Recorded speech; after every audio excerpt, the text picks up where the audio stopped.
Welcome, everyone. I am so tickled to see all of these faces and that we are running out of chairs. So I have dangling in my hand the keys to the closet if we need more chairs. So thank you for coming. May I ask, for how many of you is this your first time at a book discussion?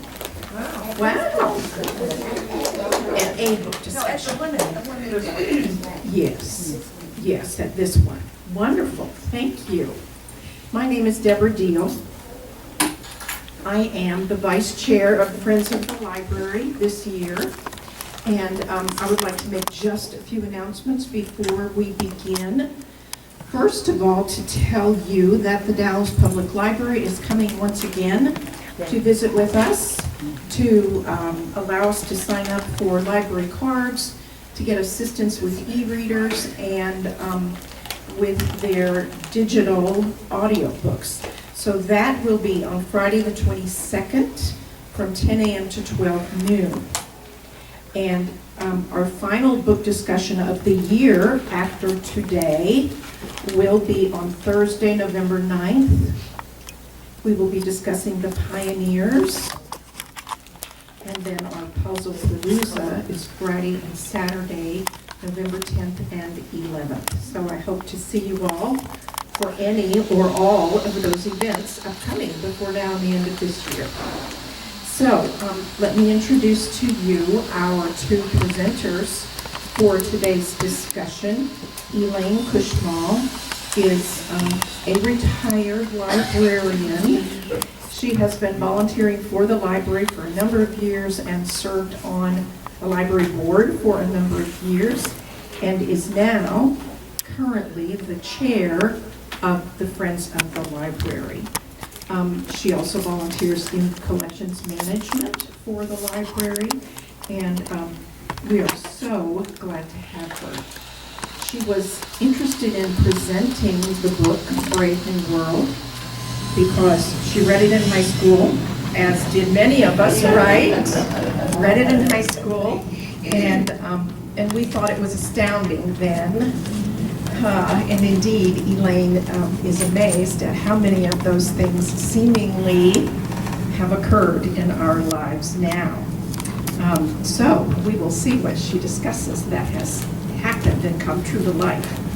Klaus Dannenberg is a founding member of the Friends of the Library with Joan and Linda Bono and Fred, many of you know, created the Friends of the Library group in 2018.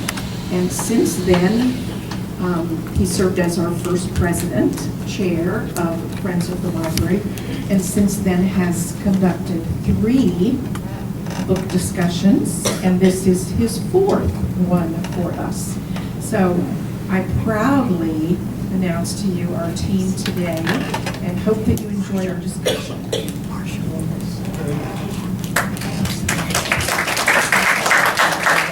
My name is Charles. Let me make a couple of comments.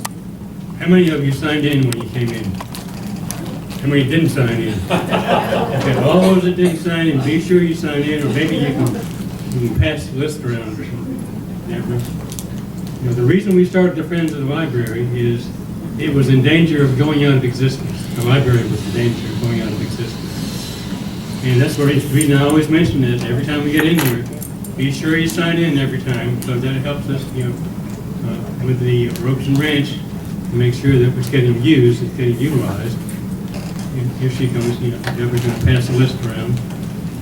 And we have continuing battles to keep the library from being downsized, half this size, or being taken away completely. So if you like the library, be sure you sign in whenever you can. Be sure you support the Friends of the Library. I mean, you can do anything you want to here without being a member, but it is important. You know. And it was in danger. It was in serious danger. We got out of that because we got several hundred members really quickly. It turned out to be the 2nd or 3rd largest group on the ranch, you know, in a couple of months, very quickly. So that's why we're here. Okay, let me turn it over to Elaine.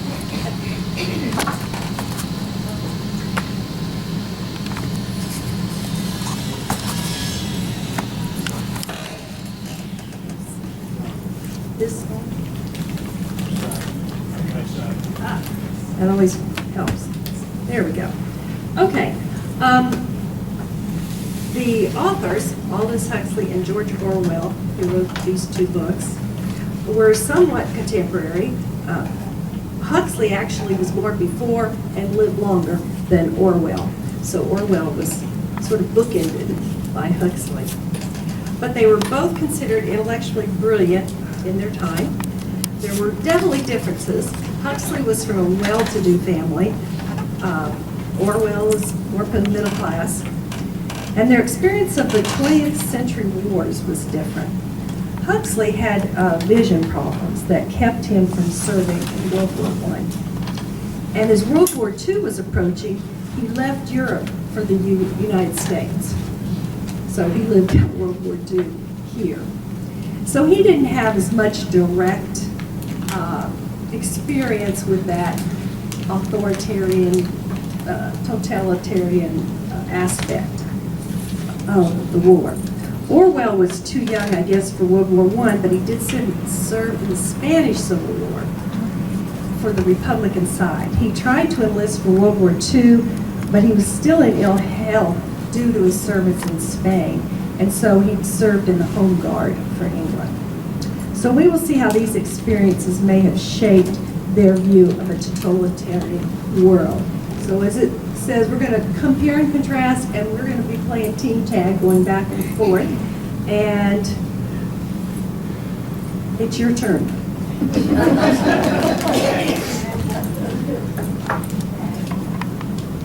Okay, start off with the question, what is a dystopian novel?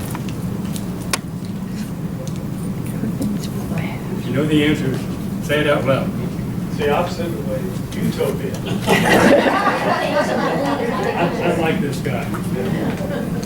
Utopia is a happy place. A happy place, everything works, ideal system of government, no problems, everything works in society. Dystopia is the opposite. You got exactly right, Mitch. That's the easiest way to define it. Everybody knows what utopia is. Dystopia is misery, overcrowding, deprivation, disease, dehumanization, war, catastrophe, yada, yada, yada, yada, yada. Why would anybody write about a dystopian situation? Why would anybody read about it? Yeah? So that's dystopian novel is kind of speculative science fiction. Means of criticizing today's society, typically through things of anarchy, totalitarianism, restricted freedom of expression, etc., etc. And it really first started after the French Revolution. And the French Revolution, clearly that was a bad deal, especially for the aristocrats. They lost their heads about it, literally. So that's what a dystopian novel is, which I didn't really know. I mean, I kind of knew what it was, like Mitchell Booth, the opposite of utopia. So modern day dystopian novels, most of them are written in the first half of the 20th century. Huxley and Orwell wrote several. H.G. Wells wrote several that were kind of, I think that H.G. Wells is more of science fiction than dystopian novels, but they were pretty dystopian when the things that were going on.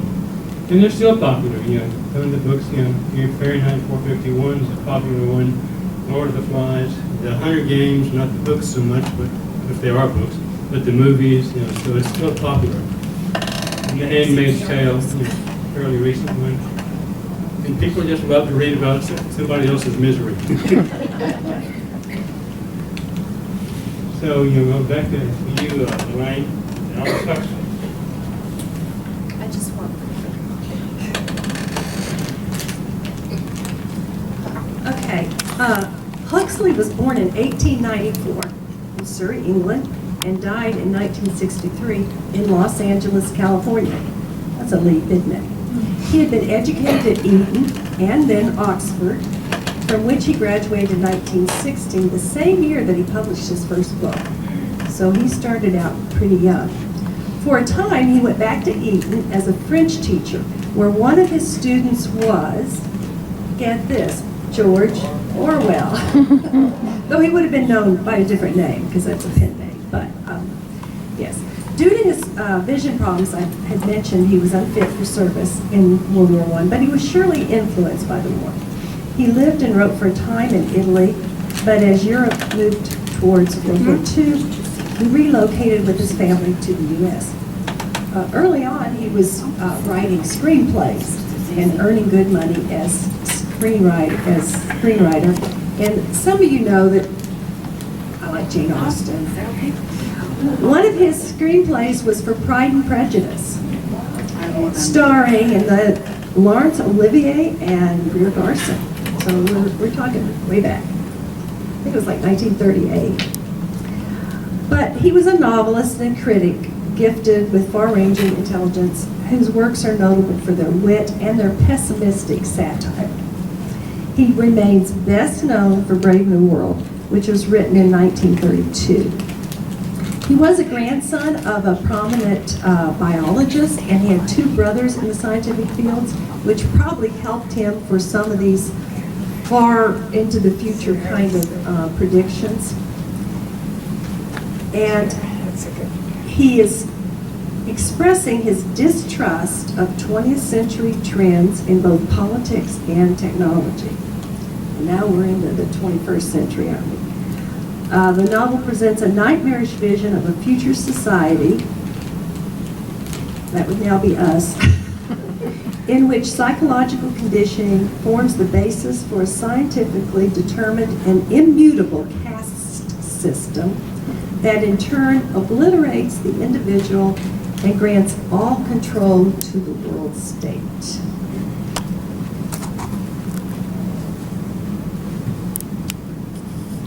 These are some of his other books. The first one after Brave New World was this Eyeless in Gaza. I think he related to not being able to see because he did have poor vision all his life. He wrote about philosophy, he wrote about religion. This book, The Doors of Perception, was about his experience with mind-altering drugs. He did this Brave New World Revisited, which isn't near as long as Brave New World, but it's very, very interesting if you look at that.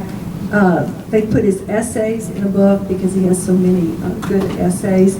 He's written about man's trying to go into space and what he thinks about that. I mean, and that was pretty forward-thinking for his time, though he did live into the 60s, and we were headed to space in the 60s.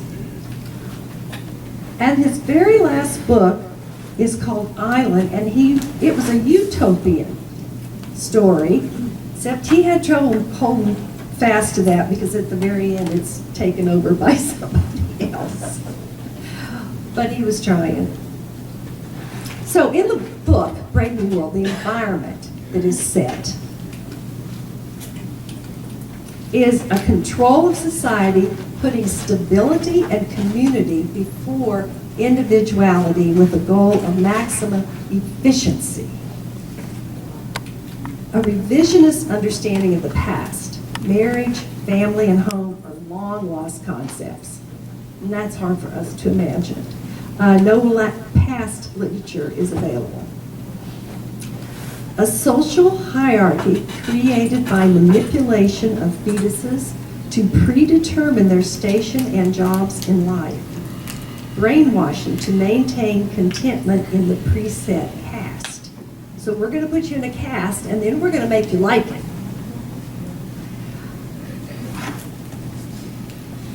The majority seems to be content living in this with the status quo, and there's emotional engineering to ensure that rebellious feelings are nullified.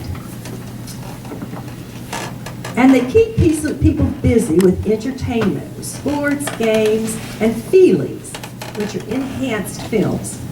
Sexual experience with many partners is promoted from an early age. See, there's no marriage, no family, etc. And consumerism is encouraged above all else. Even when they're sleeping, they're getting messages about, I like new clothes, I like new, they're encouraging them in consumerism. Okay, so into the book. We are in the year AF 632. Who remembers what AF is? After Ford. And why Ford? He promoted and started that idea of the assembly line, that efficiency, getting things done. So they divide the world up. There are 10 controllers who maintain happiness through various forms of intensive conditioning and a drug called Soma. Anybody have an idea where the name for the drug originates from?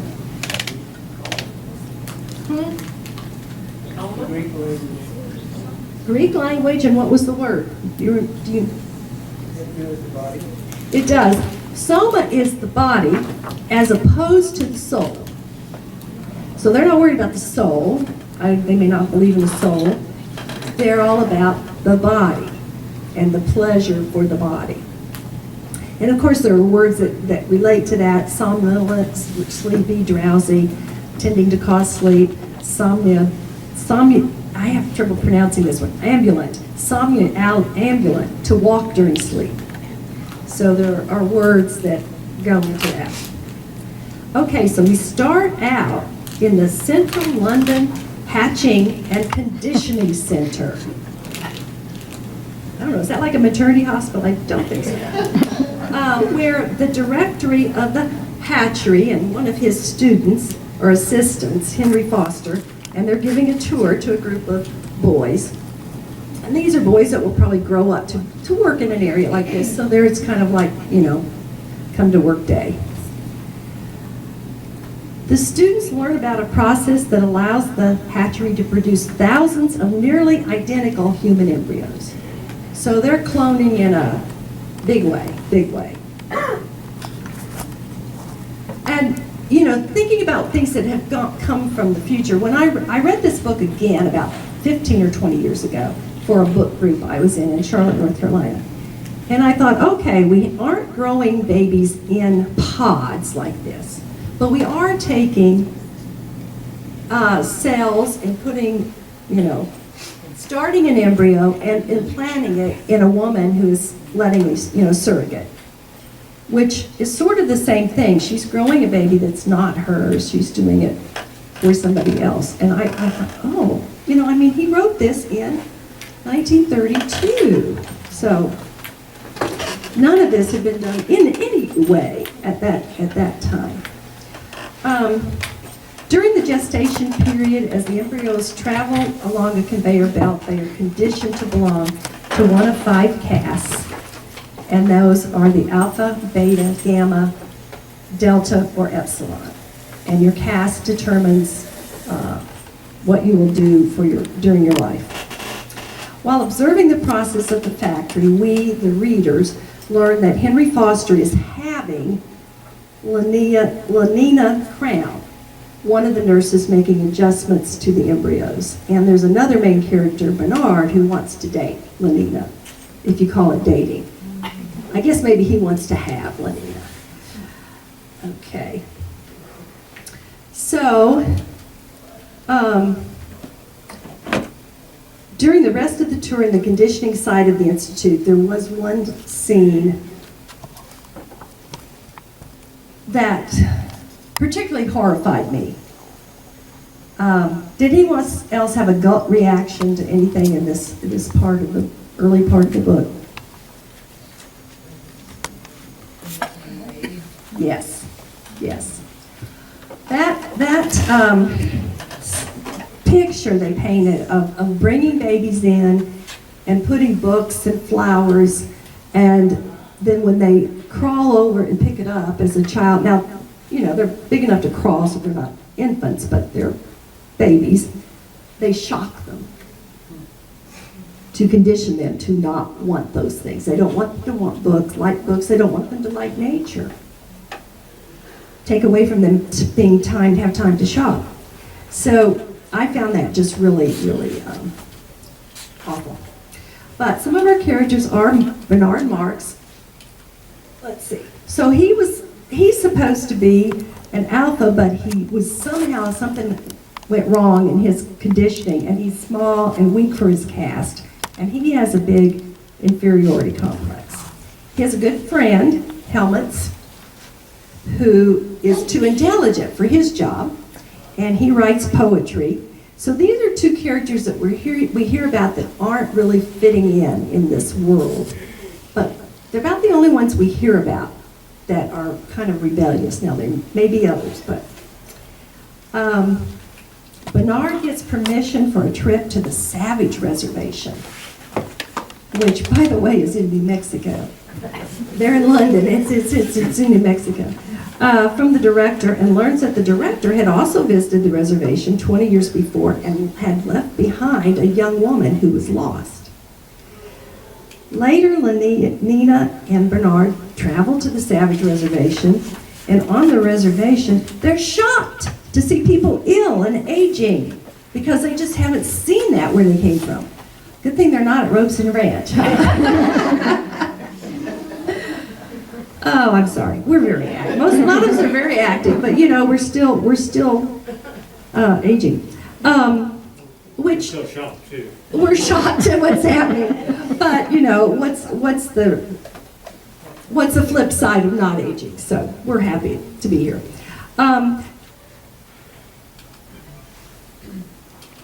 And then they witness a ritual in which a young man is being whipped. They also then meet a young man named John and an older woman, Linda, who are ostracized from the villagers. John has taught himself to read and wants to see the brave new world his mother has extolled to him. What did John use to learn to read? Shakespeare. And the term brave new world comes from a line in The Tempest by Shakespeare. Yes. Such people. And Bernard brings the outcast to London when they return. Upon their arrival in London, Linda and John are presented to the director. Here's your long-lost whatever she was, and I mean, she wouldn't be a wife, she was a lover, I guess, and your son. Well, the director rejects the idea of any relationship with Linda and John. Linda deals with that by taking some soma. Lots and lots of soma. John is a hit with London society because he's different, he's a novelty, and Bernard enjoys being popular by association. But as John becomes disturbed by what he's witnessing, he is not willing to participate in the parties as a show thing for Bernard. Bernard becomes angry as his social standing plummets. In the meantime, Lenina is interested in John, and she's trying to convince him to be intimate with her, but since their ideas about sex and love and relationships are so different, it doesn't go very well. One piece of technology referenced in the novel is the Feelies.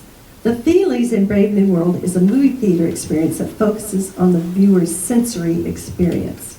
While a normal movie experience uses sight and sound, the Feelies add the sensations of smell and touch. So you can reach out and hold this knob and you'll feel what the people in the story are feeling. Lenina tries taking John to a Feely, but that doesn't go as she planned either.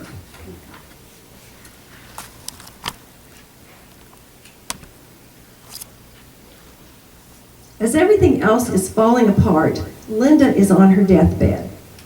While John is with her, some lower caste boys are receiving their death conditioning, and they sort of make fun of her. John becomes enraged and causes a riot by trying to convince some Delta clones to refuse their soma and instead revolt. They are not convinced.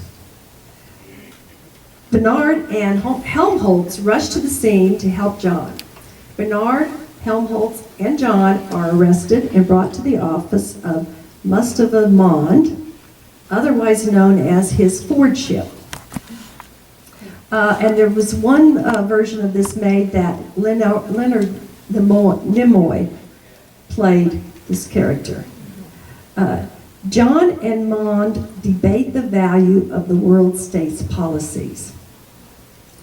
Maund argues that community identity and stability are more important than humanity. And he explains that social stability has required the sacrifice of art, science, and religion. I don't see how they could be sacrificing science because they're using science. But anyway, that was the quote. John protests that without these things, human life is not worth living. Bernard and Helmholtz are both exiled to islands.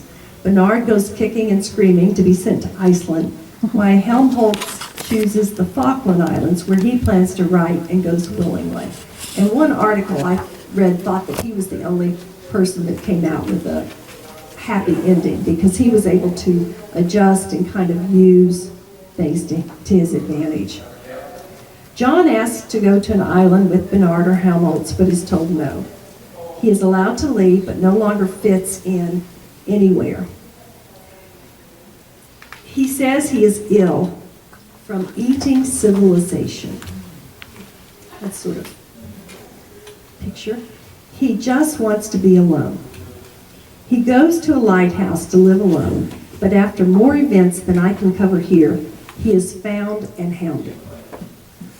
John can't put up with the brave new world and chooses to leave it by way of suicide. And that is Brave New World. And they lived happily never after. Yeah, pretty inspiring book, wasn't it? Now for the good one, 1984.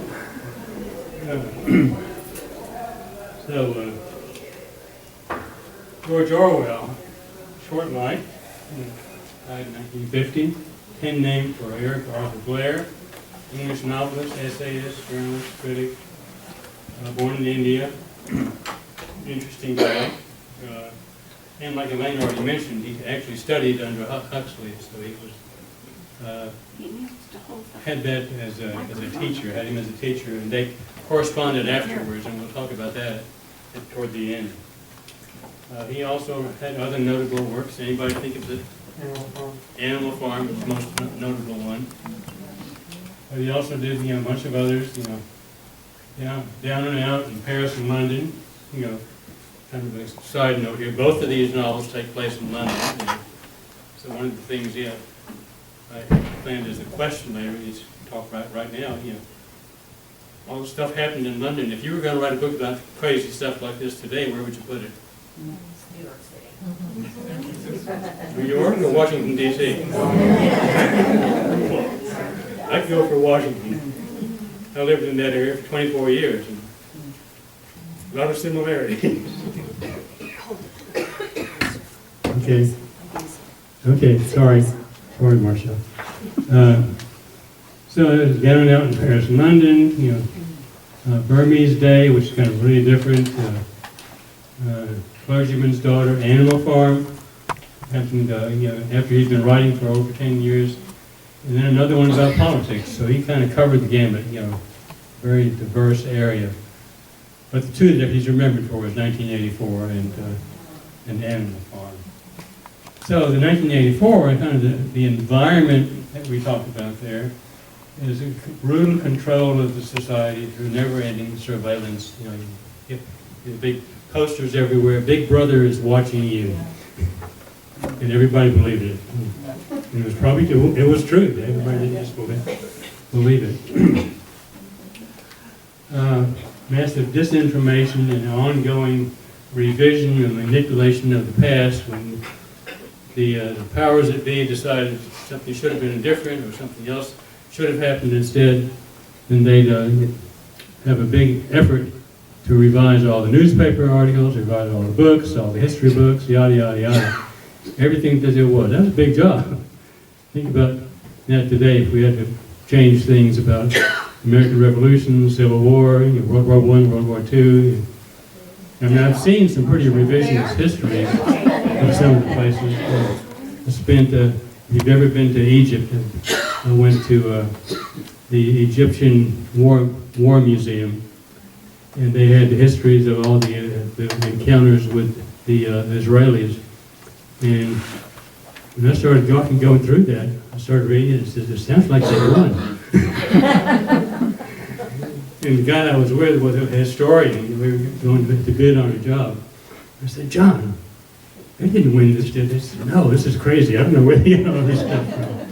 So it's a total revision. I mean, that happens today. Revisionist history, more so than you think. And, it's scary. Continual war between Oceania and Eurasia or East Asia. And that was actually really good for me because it came up in the crossword puzzle a couple of days ago.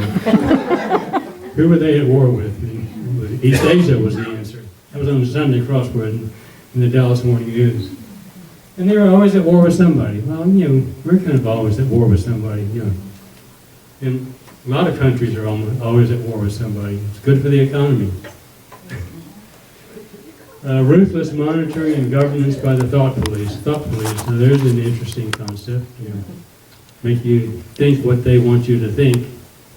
And if there's no way to find it in histories and in history books or newspapers, how do you convince them that something else really happened? Pretty tough to do. How much do we depend on that? We really do. And then anybody that was not falling into line was tortured. So rather than Brave New World, where everybody got drugged up, here everybody was tortured, just the other extreme. Which would you rather have? I'm not sure either one's like that. We'll talk about that in a few minutes. So the storyline is, the main character is Winston Smith, a Ministry of Truth employee. And his job is to revise history to make it compatible with what the leadership thinks it was.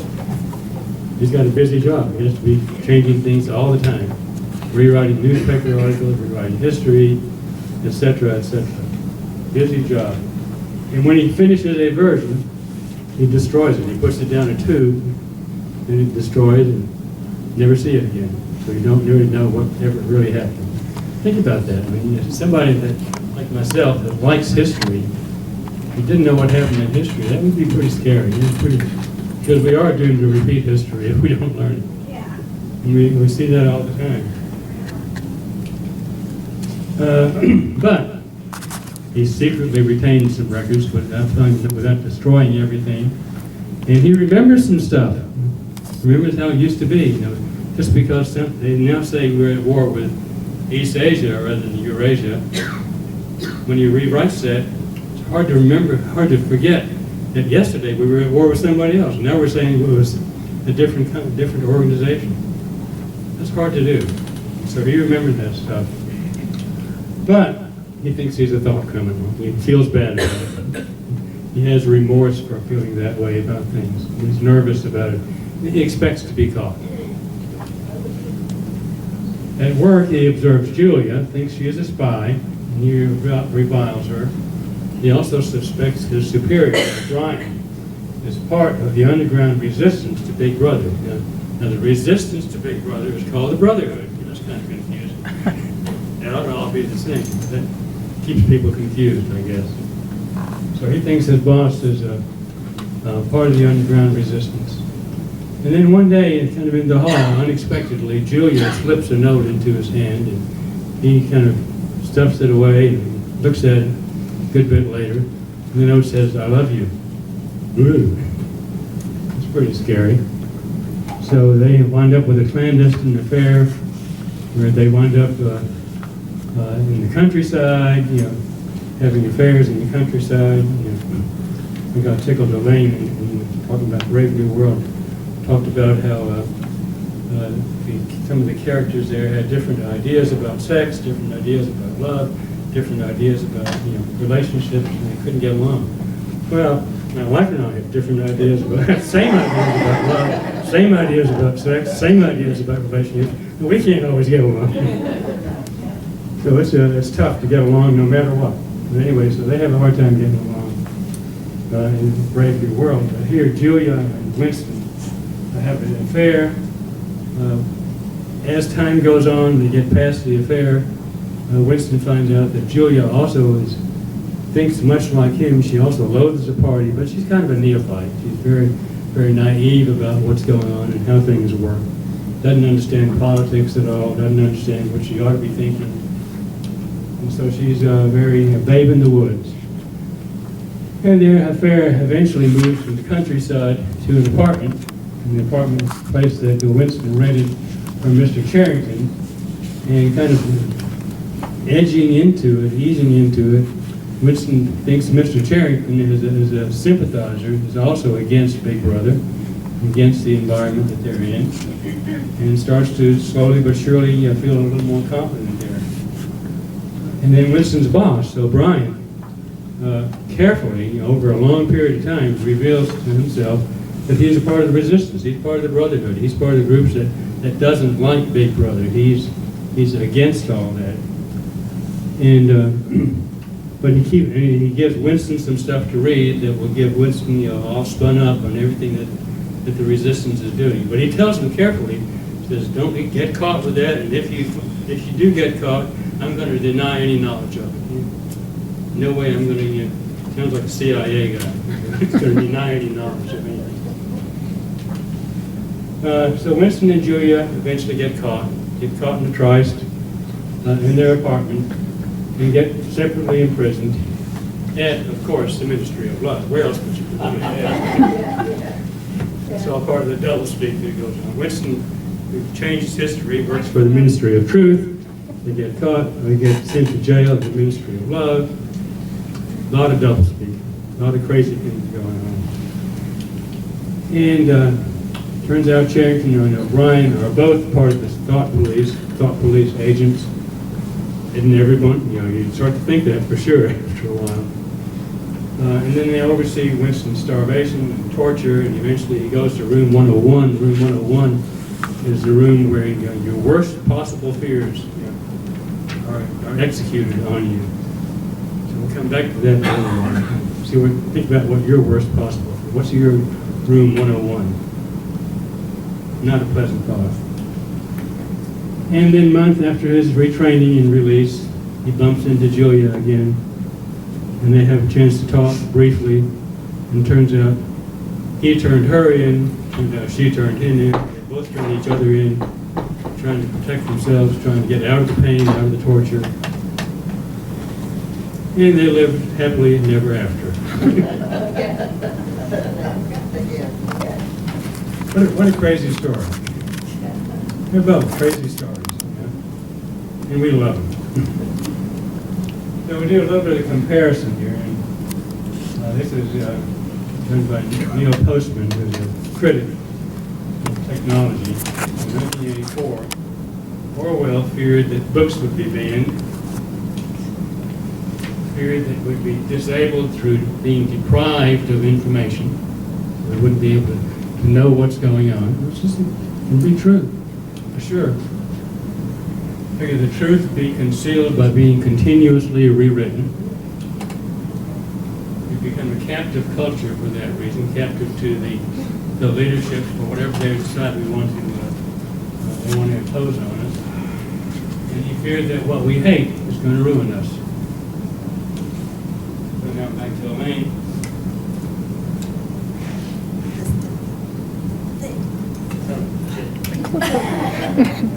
Too many hands.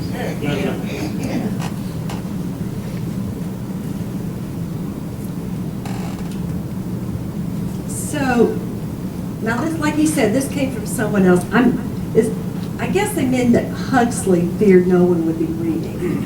I mean, they didn't have books either because it was a real travesty that John had this book of Shakespeare. So they didn't have books, but I guess Huxley had feared that no one would want to even care about reading books. They're too busy at the feelies or whatever. Feared passivity and egotism from being overwhelmed with sensory images, I guess. Truth drowned in a sea of irrelevance. Feared we become a trivial culture.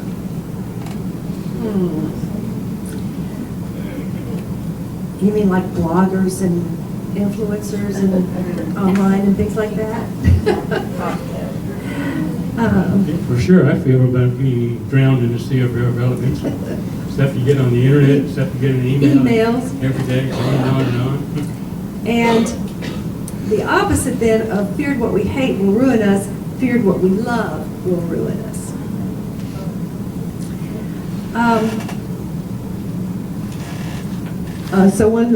Okay, so are we there yet?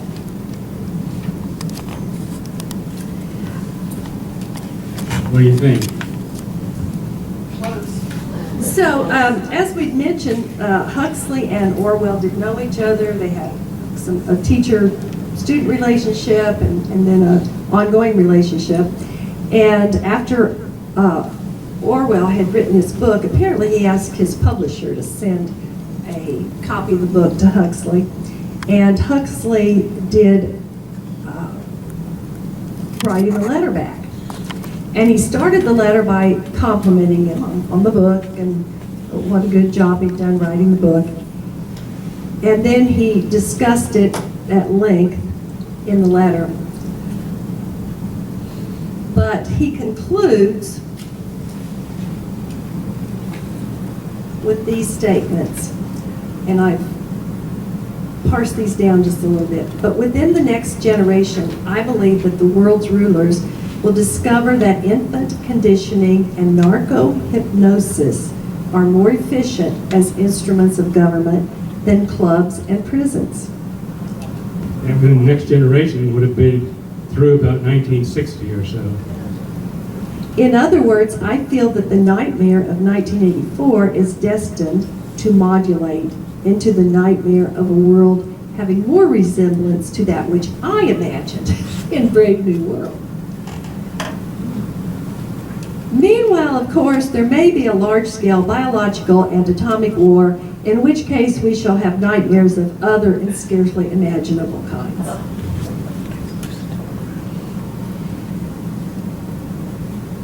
So we kind of talked about this, and Huxley's looking at it, it could be like 1984, it could be like Brave New World, or we could have an atomic war. And he wrote that, before the H-bomb was dropped, so it was in the 40s. Yeah, The well, H-bomb wasn't until the early 50s. No, this book was written in 1940. Yeah, but the H-bomb was dropped, was first tested in the 1950s. So he wrote that before the H-bomb, after the atomic bomb, Okay. before the H-bomb. Okay. Before the real You're Cold better versed War in that than I am. with Russia. Okay. At least that's according to my history book. So Not been revised. we think that there's a fourth alternative. So do you want to go down that list, that top level comparison, or you want me to go do it, or what?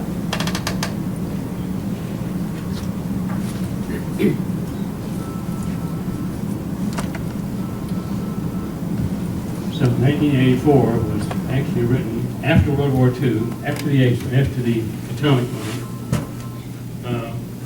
Brave New World was written after World War I, but before World War II. And World War I was bad enough. With the poison gas and the mass warfare, trench warfare, and a lot of casualties, a lot of people with severe injuries. World War II, you just wipe them all out under a different approach. In both books, you have the society dominated by central government. And you look at, does that happen today? In 1984, it's controlled through brute force, intimidation, torture, mind control. In Brave New World, it's controlled through drugs, hypnosis, genetic conditioning. Interesting. In 1984, it's censorship and continuous daily revision of history. And in Brave New World, it's an overabundance of information, rampant sexual promiscuity and culture of youth. So in my mind, 1984 parallels today's dictatorships and communist societies. Certainly North Korea, Russia, China to a lesser degree, but still there. Brave New World parallels many of today's Western societies. I looked down the list on the right-hand side. Like I see, being overwhelmed by information just drives me crazy. I don't know. And even though we also see revisionist history a lot today from both sides. And amazingly to me, both books are continuously in the top 100 works of fiction. And I think they're miserable books. Grim. Is somebody said. Grim. Yeah. So, this seems to be the general idea for dystopian novels, Maybe a fantasy about a dystopian future will distract us from the reality of a dystopian present. Does it work? I wanted to make a couple of comments from a couple of things I had noticed. I saw this just in the news in the last couple of days from an ACLU news and commentary about classroom censorship. And it was referring to the Stop Woke Act in Florida, and it's currently under injunction, awaiting appeal, injunction to keep it from going into effect. But Judge Mark Walker, who heard the case in the Northern District of Florida, described the Stop Woke Act as positively dystopian because it limits instruction to the viewpoints approved by the state regardless of truth. So I found that interesting, especially with what I had just been working on. And some quotes from 1984. Doublethink means the power of holding two contradictory beliefs in one's mind simultaneously and accepting both of them. And that made me think about the phrase that came out a few years back, alternative facts, which isn't really quite possible. Either something's a fact or it's not a fact, but it's an alternative fact. And when one is able to believe two conflicting things to be true, truth ceases to have any meaning outside what the state dictates. And another quote that you'll have heard many times, but you might not remember, comes from this book, is who controls the past controls the future. Who controls the present controls the past. So I didn't remember that came from this book, 1984. And then a quote from Brave New World, talking about all the soma. And if ever by some unlucky chance anything unpleasant should somehow happen, why there's always soma to give you a holiday from the facts. And there's always soma to calm your anger, to reconcile you to your enemies, to make you patient and long-suffering. In the past, you could only accomplish these things by making a great effort and after years of hard moral training. Now you swallow 2 or 3 half-gram tablets and there you are. So different ways of quelling things, but yeah. Okay, we have some questions, and I just want to mention one other thing. Let me see the clicker again. I'm going to go forward and then just go back to the questions, but just wanted to let you know there is a current mini-series of Brave New World. It's on Peacock. I don't have Peacock, and It's not the book. it's not, okay. It is not the book. It's interesting, but it's not the book. Okay, all right. Well, that's often true. So you don't even think it's worth, Or maybe it's just been It's revised. entertaining in its own way, but it does not follow the book. okay. All right. Thank you for that input. So now I want to go back and So why are these books controversial? some of these have been banned. 1984 has been banned. Why would it be banned? Goes against the state authority. It's too close to that. Yes.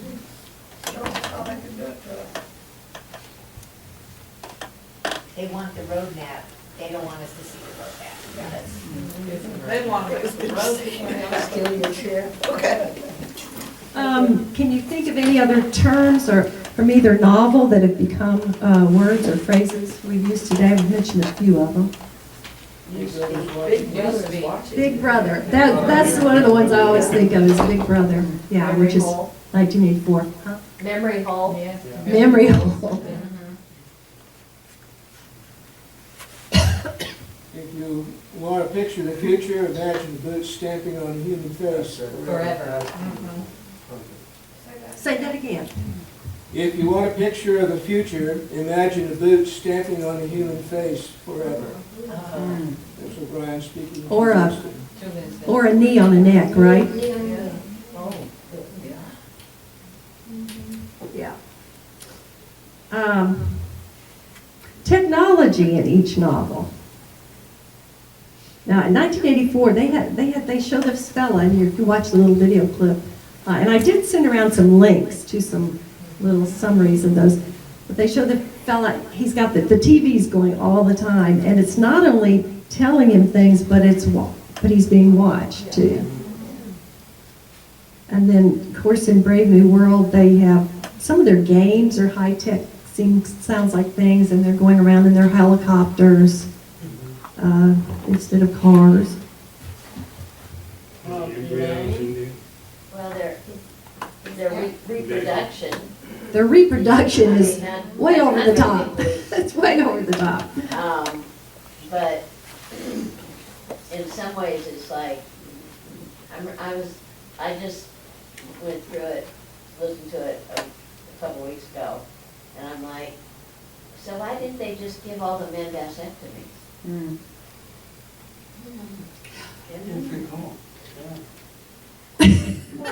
It was, Well, yeah.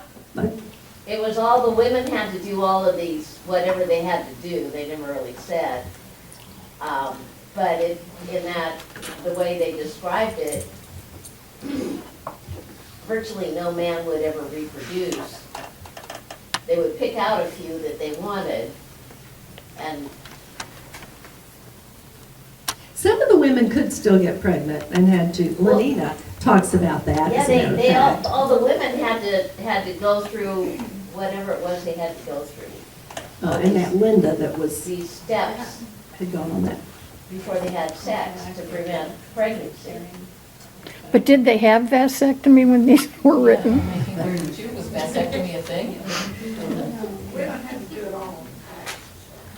Well, pods growing babies weren't the thing either, but they put it in the book. So I mean, they could have certainly. Imagine that. Yeah. There's an interesting article in the, I think it's the September 11th issue of the New Yorker about CRISPR, about gene editing, and where that is today, and pretty interesting to read. I mean, Well, all of that just seems very, on what do I want to say, on point. But also all the entertainment stuff.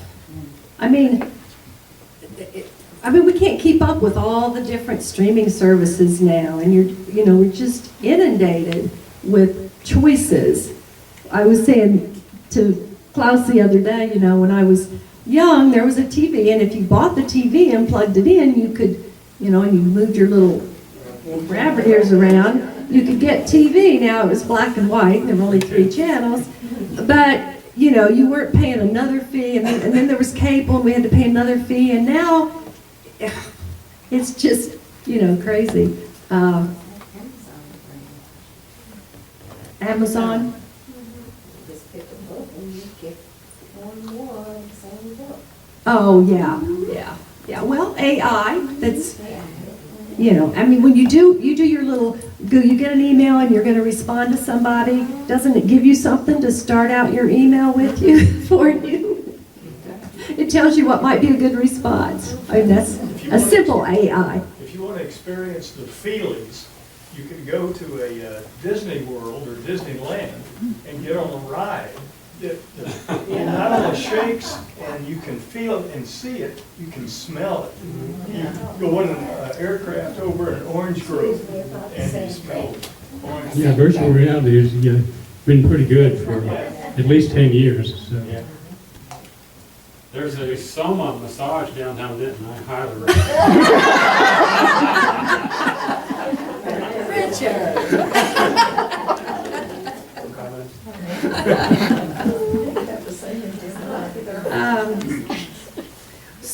What are the, let's see, how are the characters brainwashed in each novel?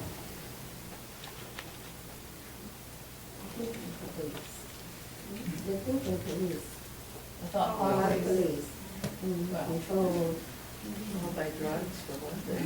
In 1984, they had the Goldstein on the screen talking about freedom, and they had the 2 minutes of hate. 2 minutes of hate. Yeah, now that was interesting. In 1984, they'd get together and they'd have those 2 minutes of hate, and then they had something similar in Brave New World, but it was more like orgy-porgy instead of hate. Well, Goldstein reminded me of Trump. Getting everybody to hate Trump. Okay, I have people hate Trump. okay, It's driven by politics. okay. And you said something. You saw something with Goldstein that. Yeah. Goldstein, they're driving people to hate him. He espouses freedom. But this government's going the wrong way. We need freedom. Well, Trump tries to get us to hate a lot of different people. And to prevent freedom.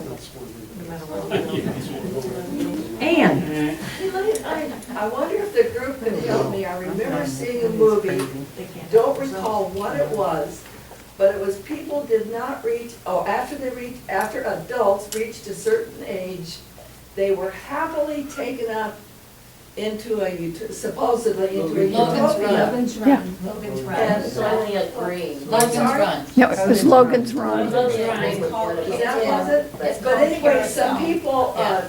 escaped, and some of the young people were feeling the older people's faces, and they were asking them if it hurt, because the older people had wrinkles on their faces, and the young people had never seen that. And it's Soylent Green, does that? No, it's Logan's Run. Logan's, okay, thank you very much. No, in Soylent Green, they were eating the old. Soylent Green is made out of ocean green. Soylent Green is people. Okay. Thank you. Well, do we think we get brainwashed today? Yes. Trying. You know, I would say, regardless of your political persuasion, cable, 24-hour cable news, but no matter where you are, okay, is basically like that. That you're getting a set of messages beamed at you. Now, so far, they're not watching you. Oh, yes. supposedly Alexa's listening to us. I think it's, I think that's very much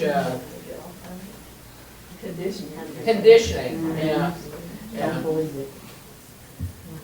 Well, I don't think those 24-hour news things ought to be called news, because they're like they're opinion and entertainment channels. They don't report the news.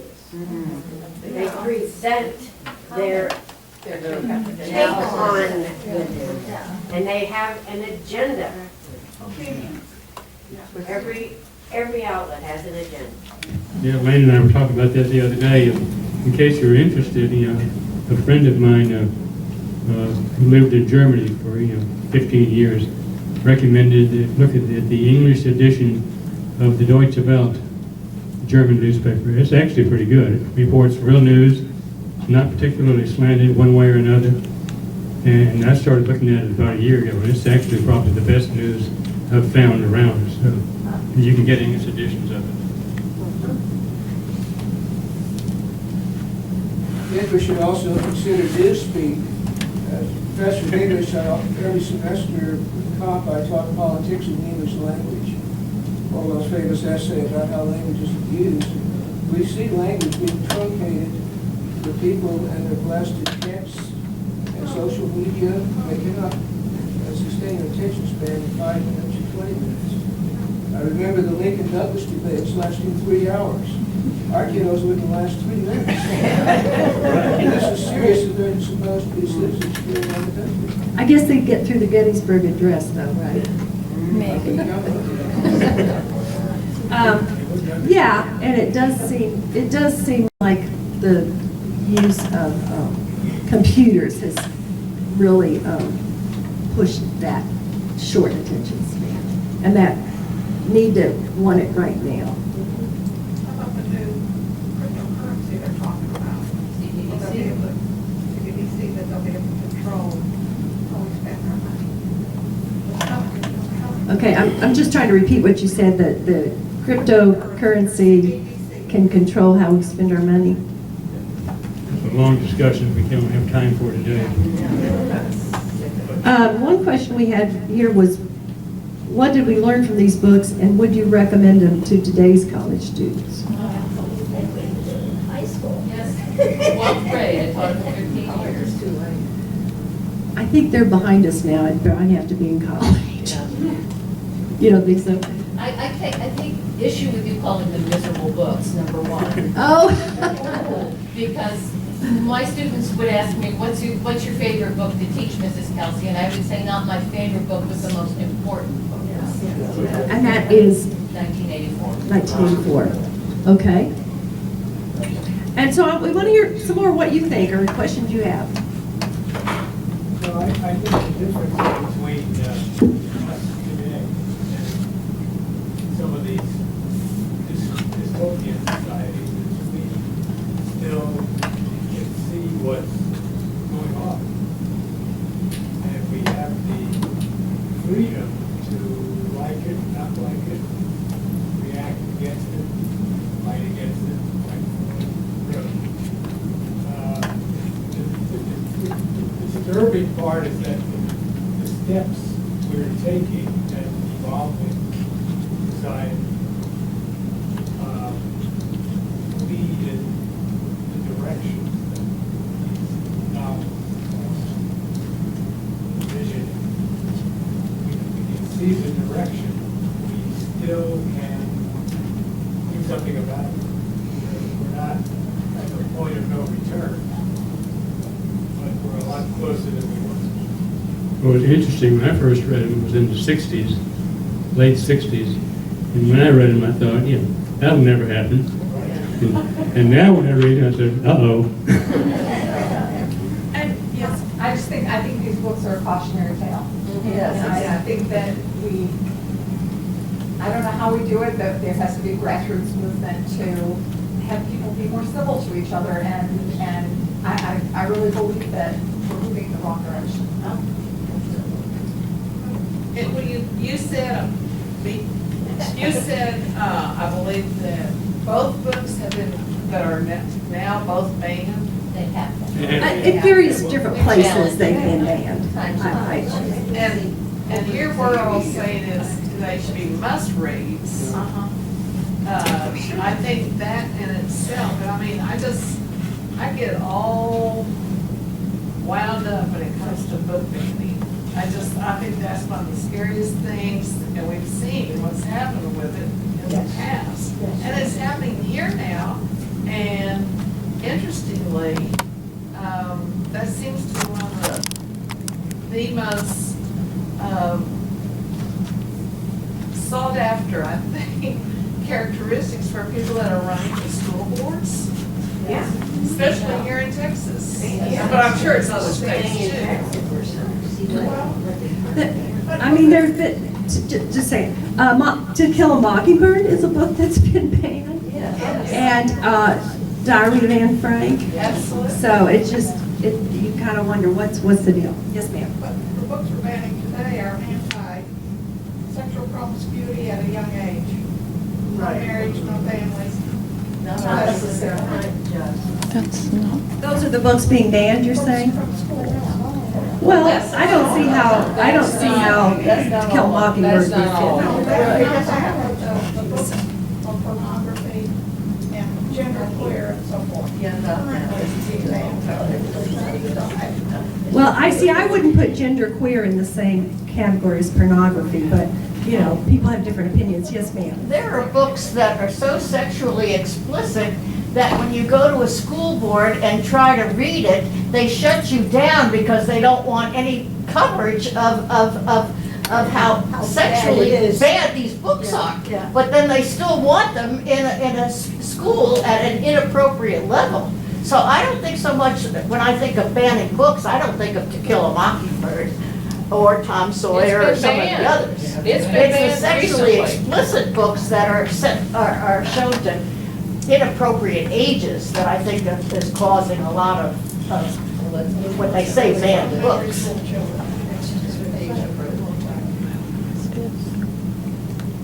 Very descriptive sexual acts. Pictures. I think kids don't have to read books to see things and to hear things that are sexually explicit or whatever. So it's not just books today. And what this tells me is there's nothing new under the sun. The Bible things were sexually explicit and, violent and all that type of stuff. And so it's like there's nothing new under the sun. Today is not anything new. I have wondered if some of these parents that want to ban some of these things, and I'm not disagreeing with you that something too sexually explicit doesn't need to be in elementary school. I mean, I don't disagree with you on that. But I do wonder if they're watching the television, if they're being careful about what their kids are watching on television. It's not just TV though, it's what's going on in their neighborhood. So, and Bill, you had your hand up. Yes, I was encouraged by the Denton Library advertising that they have banned books. So, They had something, they had some band books Barnes and Noble?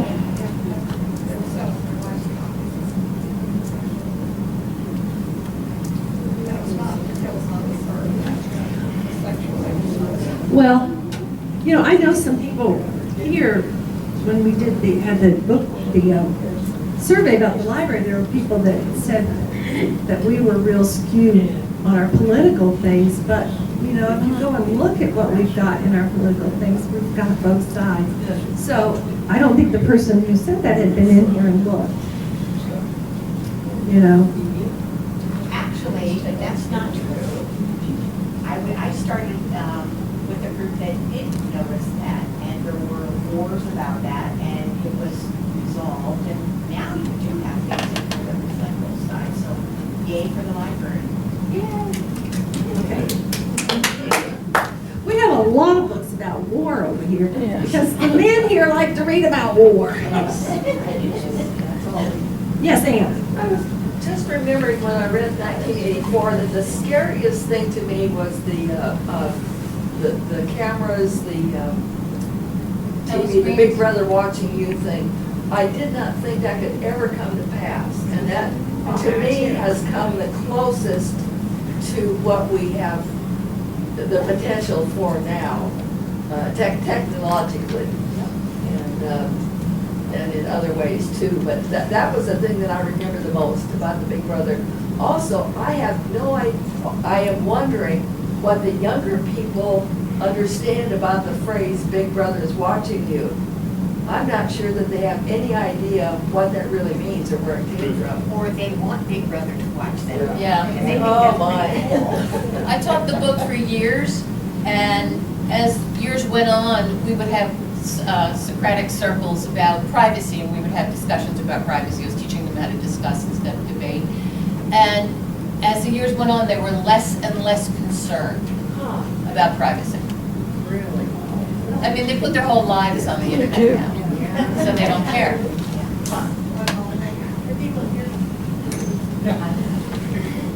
You've got a teacher voice. No, Jane has a teacher voice too. Come on, Jane. Okay. Well, I'll tell you, and some of you will not like this, but when I read about a book being banned that I do not know, okay? My first instinct is to read that book. Okay? And I would strongly suggest that. It's quite interesting when you do it. I'm not going to tell you what you find because each one of us are individuals and we feel differently, okay, about things. But I have a stepdaughter who is gay, okay? And our families, her mother, second husband, me and my husband, went through, and her sister, went through with her what she had to go through to accept herself, okay? The family, we're willing to accept whatever she wanted to be. But she kind of went through that because of when this happened on her own. I'm not going to specify books, but I will tell you there are books out there today that weren't around 20 years ago that I think would have been quite helpful to her. So my strong suggestion, if you hear about a book being banned and you don't know anything about it, read it. And then see, you may not like it, that's fine.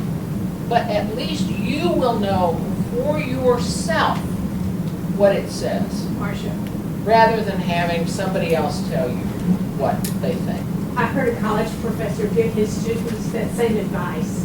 If someone suggests to you that a book should be banned, you should go read that book. He said that to his students.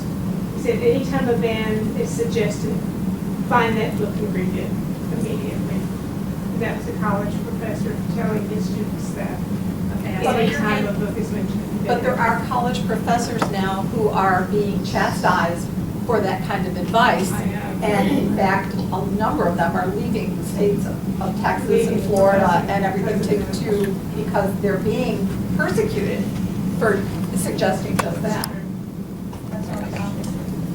I just think there's a difference between banning books at the elementary school age and banning books for everybody, all mankind. I mean, I think that, we're talking about, when I think of banning books, I think you could get arrested for having it, that kind of thing. So I think there's a range in banning books. Does that make sense? Sure. Because in other countries, you would get killed if you had the Bible.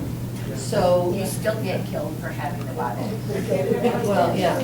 Anyway, it's a different, when we talk about banning, I think we need to be more specific. Yeah, it's a broad term, and here in this country, unless you keep something from being printed, you really couldn't ban it from adults, because adults can make their own decision. What about conditioning babies in school or sex at an early age, promiscuity, conditioning babies? Now, what age babies are you talking about, being in school? Repeat the question. Elementary school. What's the stage? Elementary school is pretty much babies. Okay, so she says they're being conditioned for sex and promiscuity. I haven't experienced that, and I know when my son was like 4 or 5, I was trying to get him age-appropriate books that would tell him about his body and about sexual things. I found one in a doctor's office that I thought was good. I don't, so I don't know what you're talking about, with, Well, I just say, my daughter, who lived in Seattle for several years and moved to Nashville 2 years ago, they took their kids out of public school when they started teaching sexual positions in junior high school. And they're getting it in elementary school. Yeah, I believe it. But, Why do they have to know pretty gross. Why Why? Well, we're getting way off. In Brave New World, in Brave New World, they had a little park and they had all the kids in there and they were encouraging the do sexual things. I don't think we've gotten to that point. Anyway, and I don't, I don't know the books that you're talking about, so I really can't speak to that. Anybody else have any thoughts about the books? Yes, sir. Apropos of almost nothing. 1984 was easier to read. Has a story. Okay. Wanting to get to the next Okay. as opposed to Brave New World, which was very disjointed and it didn't flow very well from a reader. Okay, I have one comment that 1984 was a better put together book, easier to read. I found it so grim I could hardly stand 1984. To me, but It was grim, but 1984's grim was a better story. okay, all right. Easier to follow. Okay, all right. All right, I'm not going to argue with that. I don't think it would have sold, Brave New World wouldn't have sold as well. Well, it wasn't as high on that list anymore, was it? Lower. Yeah. Yeah, the full public today, Brave New World would have a hard time. Well, actually, I read a fairly new critique on two different journalists were writing about it, and they both thought that Brave New World, that so much in it seems common nowadays that it would be. That's not my point. That's not your point? My point is the reader wants to read a cohesive, one thing after the other storyline, I think. And these books were based on stories. People that had lives. It's very difficult to follow. 1984 just was easier. There was one section in Brave New World where he was changing and you almost had trouble knowing who was talking. He did a line, and then the next line you could tell was somebody else speaking, and he was going back and forth. But that was a technique that was, in some of the critiquing I read, so it's, yes, Louis. Sure. I wish I'd carry that far. 1984 is going to be easier to follow as a narrative, Joe, because it comes from Orwell's own experiences, starting at St. Cyprian's School when he's a little boy. Yeah, he hardly knew his father. His father was a very comfortable worker in the opium trade that kept Victorian England afloat financially. And when George found that out, it was a little bit disconcerting. He was abused at St. Cyprian's School, tormented there, got into Eton, life was so good, brilliant student, he could have done better, gone off to the privilege, didn't. And he went to Burma.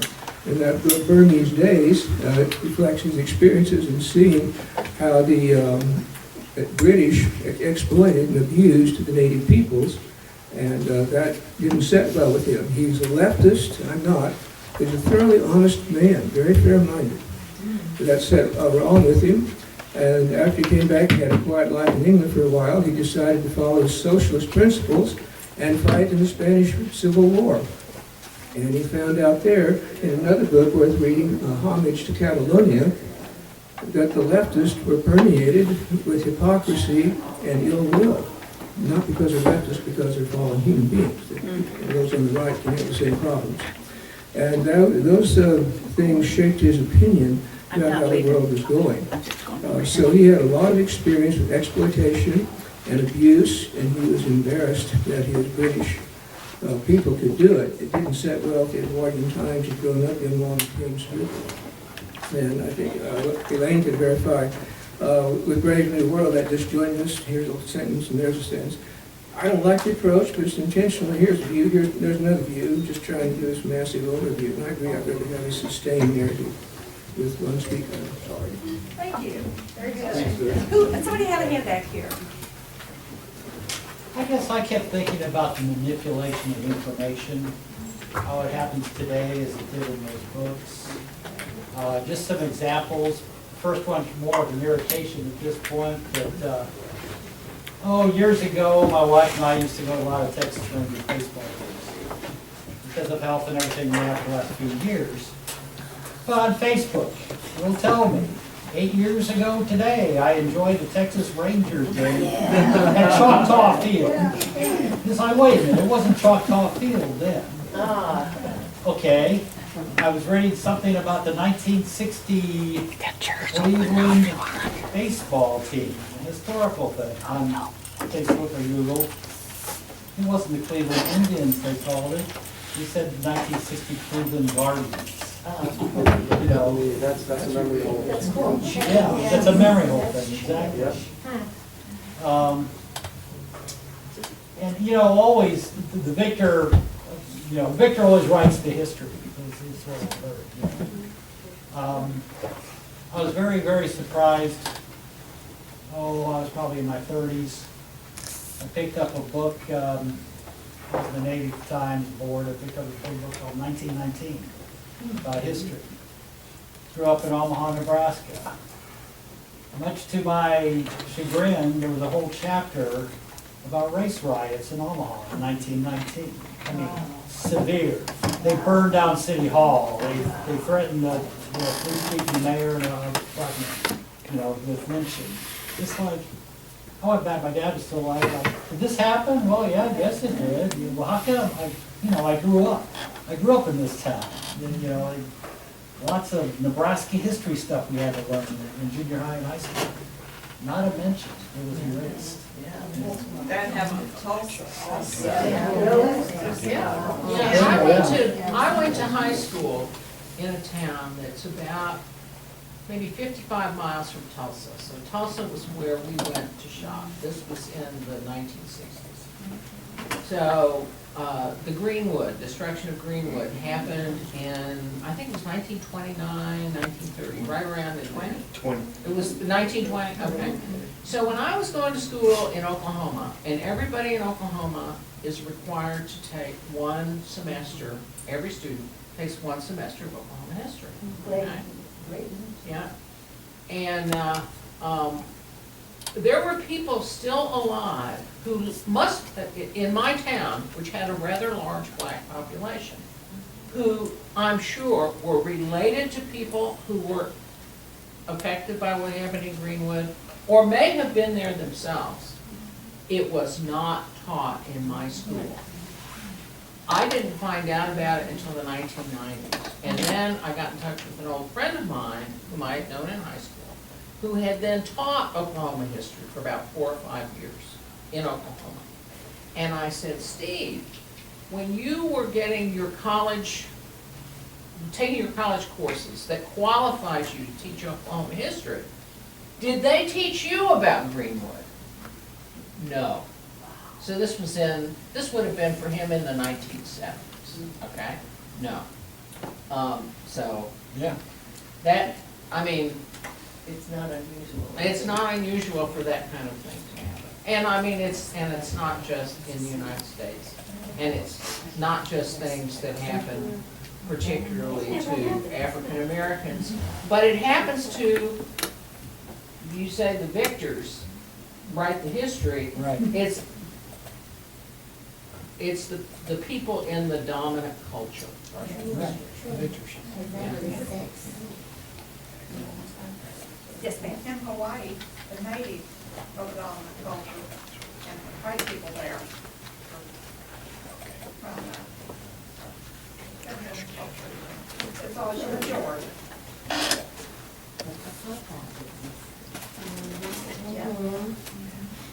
Yeah, and then, well, apartheid, the minority was in rule in Africa. Europeans who had gone to Africa and took over. So it's hard to make a hard and fast rule about that, but whoever has the power writes the history, I guess. Anything else? We're almost 4 o'clock. I want to know where you're teaching your children. I have a problem because I think it's with the children, grandchildren, because the other ones are they're out of it. But grandchildren, I mean, I guess I'm sterile. 2 husbands, no babies. So, no children. But I've taught children, and I've taught them. I did at NYU, I did a presentation that girls and boys in America, you are the hope of the world. Now, I believed that then, but I'm starting to get a little shaky now because there's the hope. I mean, I listen to these kids and I want to strangle a couple of them, or throw them against the wall, Yeah. So I don't know, what are we going to do about it? I mean, it's past my time, but it's up to you guys. You guys, you got to do something about it. I don't know what. What do you do? Kids, what do you do? Oh, and write a book. Well, I mean, in our position, one of the things we do is think about, who we vote for this school board. I guess is one thing. That's right, right. You can't write a book for the kids because they can't read. Good point. Yeah. What are you thinking, Joe? Well, I was thinking about my nephew just then, who is now 60 years old, and about 5 years ago, we were talking about the Civil War, and he said, well, the Civil War was not about racism. Oh, that's a shame. I didn't know. What was that? Northern Russian War. Yeah. I've had people tell me that. Well, unfortunately, the slavery had a lot to do with the economics. But what's interesting about that same nephew, who comes from Louisiana, and comes in an area where almost 80%